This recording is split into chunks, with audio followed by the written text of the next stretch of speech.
ಇನ್ನು ಪರಪ್ಪನಗ್ರಹಾರ ಜೈಲಿನಲ್ಲಿ ದರ್ಶನ್ಗೆ ರಾಜಾತಿಥ್ಯ ಸಿಗ್ತಾ ಇರುವಂತಹ ಹಿನ್ನೆಲೆ ಫೋಟೋಗಳು ವಿಡಿಯೋಗಳು ವೈರಲ್ ಆದ ಬೆನ್ನಲ್ಲೇ ಜೈಲಿನಲ್ಲಿ ನಿನ್ನೆ ರಾತ್ರಿ ಅಧಿಕಾರಿಗಳು ಪರಿಶೀಲನೆಯನ್ನ ನಡೆಸಿದ್ದಾರೆ. ಜೈಲು ಸೂಪರಿಂಟೆಂಡೆಂಟ್ ಶೇಷಮೂರ್ತಿ ಅವರ ನೇತೃತ್ವದಲ್ಲಿ ಬ್ಯಾರಾಕ್ಗಳಿಗೆ ದಾಳಿ ಮಾಡಲಾಗಿದೆ. ದರ್ಶನ್ ಬ್ಯಾರಾಕ್ ಹಾಗೆ ಅಕ್ಕಪಕ್ಕದ ಬ್ಯಾರಕ್ಗಳಲ್ಲಿ ಪರಿಶೀಲನೆಯನ್ನ ಮಾಡಲಾಗಿದೆ. ಮೊಬೈಲ್ ಇಟ್ಕೊಂಡಿದ್ದಂತಹ ಆರೋಪಿ ಧರ್ಮನ ಬ್ಯಾರಾಕ್ನಲ್ಲೂ ಕೂಡ ಪರಿಶೀಲನೆ ಮಾಡಲಾಗಿದೆ. ಸಿಸಿಟಿವಿ ದೃಶ್ಯಾವಳಿ ಕೂಡ ಪರಿಶೀಲಿಸಿದ್ದಾರೆ ಜೈಲಾಧಿಕಾರಿಗಳು. ಜೈಲು ಸಿಬ್ಬಂದಿ ಹಾಗೆ ಅಧಿಕಾರಿಗಳಿಗೆ ಜೈಲಾಧಿಕಾರಿಗಳು ತರಾಟೆಗೆ ತೆಗೆದುಕೊಂಡಿದ್ದಾರೆ ಅನ್ನುವಂತ ಮಾಹಿತಿ. ಆರೋಪಿಗಳು ಜೊತೆಯಾಗಿ ಸೇರೋಕೆ ಸಹಕರಿಸಿದ್ಯಾರು ಅಂತಾನು ವಿಚಾರಣೆಯನ್ನ ಮಾಡಲಾಗಿದೆ.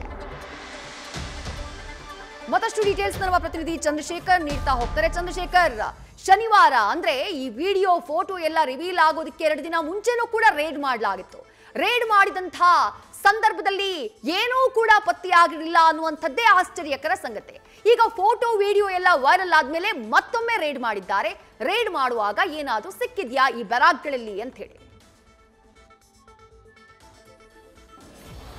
ಖಂಡಿತವಾಗಿಯೂ ವಿದ್ಯಾ, ಈ ಹಿಂದೆ ಅಂದ್ರೆ ಶನಿವಾರ ಏನು ಸಿಸಿಬಿ ಅಧಿಕಾರಿಗಳು ಸುಮಾರು 100 ಜನ ಸಿಬ್ಬಂದಿಗಳು ಜೈಲಿನ ಮೂಲೆ ಮೂಲೆಯಲ್ಲೂ ಕೂಡ ತಪಾಸಣೆ ಮಾಡಿದ್ದೇವೆ ಅನ್ನುವಂತಹ ಒಂದು ಮಾಹಿತಿಯನ್ನು ನೀಡಿದ್ರು. ಆದ್ರೆ ಎಲ್ಲೊಂದ್ ಕಡೆ ಅದು ಸರಿಯಾದ ರೀತಿಯಲ್ಲಿ ರೈಡ್ ಆಗಿಲ್ವಾ ಅನ್ನುವಂತ ಅನುಮಾನ ಸಹಜವಾಗಿ ಮೂಡುತ್ತೆ. ಯಾಕೆಂತಂದ್ರೆ ಅದಾದ ನಂತರವೇ ಅಂದ್ರೆ ರೈಡ್ ಆಗಿದೆ ಅಂತ ಗೊತ್ತಾದ ನೆಕ್ಸ್ಟ್ ಡೇನೆ ಈ ಒಂದು ಫೋಟೋ ಅಥವಾ ವಿಡಿಯೋಗಳು ರಿಲೀಸ್ ಆಗಿರುವಂತಹದ್ದು. ಈ ಸಂದರ್ಭದಲ್ಲಿ ಸಿಸಿಬಿ ಅಧಿಕಾರಿಗಳು ಏನು ದಾಳಿ ಮಾಡಿದ್ರು ಆ ಸಂದರ್ಭದಲ್ಲಿ ಯಾವುದೇ ರೀತಿಯಾದಂತಹ ಫೋನ್ ಆಗ್ಲಿ ಅಥವಾ ಅವ್ರಿಗೆ ಸಿಗ್ತಾ ಇರುವಂತಹ ಐಷಾರಾಮಿ ಜೀವನಕ್ಕೆ ಬೇಕಾಗಿರುವಂತಹ ಅಂದ್ರೆ ಅವರು ಹವ್ಯಾಸಗಳೇನಿದೆ, ಈಗ ಸಿಗರೇಟ್ ಆಗಿರ್ಬೋದು, ಈ ರೀತಿಯಾದಂತಹ ಐಷಾರಾಮಿ ಮಗ್ಗುಗಳಾಗಿರ್ಬೋದು, ಚೇರ್ಗಳಾಗಿರ್ಬೋದು, ಇವ್ಯಾವು ಕೂಡ ಸಿಸಿಬಿ ಅಧಿಕಾರಿಗಳ ಕಣ್ಣಿಗೆ ಬೀಳಿಲ್ವ ಅನ್ನುವಂತಹ ಸಹಜವಾಗಿ ಅನುಮಾನ ಮೂಡುತ್ತೆ. ಇದನ್ನ ಹೊರತುಪಡಿಸಿದ್ರೆ ಈಗಾಗಲೇ ಜೈಲಿನ ಸೂಪರಿಂಟೆಂಡೆಂಟ್ ಆಗಿರುವಂತಹ ಶೇಷಮೂರ್ತಿ ಏನಿದ್ದಾರೆ ಇವರ ನೇತೃತ್ವದಲ್ಲಿ ನಿನ್ನೆ ಈ ಒಂದು ಫೋಟೋ ವಿಡಿಯೋಗಳು ವೈರಲ್ ಆದ ನಂತರದಲ್ಲಿ ಒಂದು ತಪಾಸಣೆ ಅಥವಾ ನಡೆದಿರುವಂತಹದ್ದು.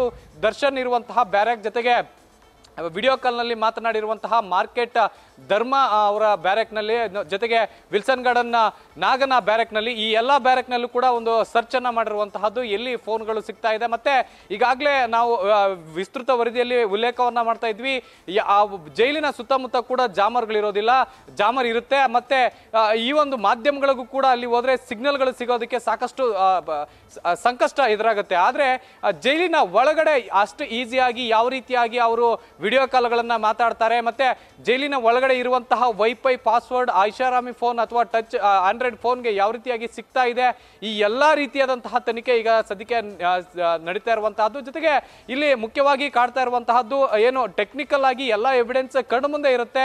ಯಾಕೆಂತಂದ್ರೆ ಮೊಬೈಲ್ ಏನು ಬಳಸಲಾಗುತ್ತೆ, ಆ ಮೊಬೈಲ್ ಯಾವ ಡಿವೈಸ್ ಜೊತೆಗೆ ಯಾವ ವೈಫೈಗೆ ಕನೆಕ್ಟ್ ಆಗಿರುತ್ತೆ ಅನ್ನುವಂತಹ ಕಂಪ್ಲೀಟ್ ಡೀಟೇಲ್ಸ್ ಇದ್ರೂ ಕೂಡ ಯಾವುದೇ ರೀತಿಯಾದಂತಹ ಪರಿಣಾಮಕಾರಿ ತನಿಖೆ ಆಗ್ತಾ ಇಲ್ಲ ಅನ್ನುವಂತಹದ್ದು ಸಹಜವಾಗಿ ಒಂದು ಸಂಶಯ ಕೂಡ ಮೂಡುವಂತಹದ್ದು ವಿದ್ಯಾ. ಇನ್ನು ಸದ್ಯಕ್ಕೆ ಈಗಾಗಲೇ ಏನು ಜೈಲು ಅಧಿಕಾರಿ ಸೂಪರಿಂಟೆಂಡೆಂಟ್ ಆಗಿರುವಂತಹ ಶೇಷ ಮೂರ್ತಿ ಅವರ ನೇತೃತ್ವದಲ್ಲಿ ನಿನ್ನೆ ರಾತ್ರಿ ಸುಮಾರು 1 ಗಂಟೆವರೆಗೂ ಕೂಡ ಸರ್ಚ್ ನಡೆದಿದ್ದು. ಈ ಒಂದು ಸಂದರ್ಭದಲ್ಲಿ ಯಾವೆಲ್ಲ ಒಂದು ಫೋನ್ಗಳಾಗ್ಲಿ ಅಥವಾ ಅಕ್ರಮವಾಗಿ ಇಟ್ಕೊಂಡಿರುವಂತಹ ಒಂದು ಕೆಲವೊಂದು ವಸ್ತುಗಳಾಗ್ಲಿ ಇವೆಲ್ಲವೂ ಕೂಡ ಸಿಕ್ಕಿದೆಯಾ ಇಲ್ವಾ ಅನ್ನುವಂತಹದ್ದು ಕೆಲವೇ ಹೊತ್ತಲ್ಲಿ ಗೊತ್ತಾಗಲಿದೆ. ಜೊತೆಗೆ ಈಗಾಗಲೇ ಜೈಲಿನ ಒಂದು ಡಿಜಿ ಆಗಿರುವಂತಹ ಮಾಲಿನಿ ಕೃಷ್ಣಮೂರ್ತಿ ಅವರು ಕೂಡ ಇವತ್ತು ಏನು ಜೈಲಿಗೆ ಭೇಟಿ ನೀಡಿ ಪರಿಶೀಲನೆ ಮಾಡ್ತೀನಿ ಅನ್ನುವಂತಹ ಒಂದು ಭರವಸೆಯನ್ನ ಕೊಟ್ಟಿದ್ದಾರೆ. ಜೊತೆಗೆ ಈಗಾಗಲೇ ತನಿಖೆ ಕೂಡ ಒಂದು ಕಡೆ ನಡೀತಾ ಇರುವಂತಹದ್ದು. ಈ ಎಲ್ಲ ವರದಿಯನ್ನ ಕೇವಲ 15 ದಿನಗಳಲ್ಲಿ ಕೊಡುವಂತೆ ಈಗಾಗಲೇ ಸೂಚನೆಯನ್ನು ಕೂಡ ಡಿಜಿ ಅವರು ನೀಡಿರುವಂತಹದ್ದು.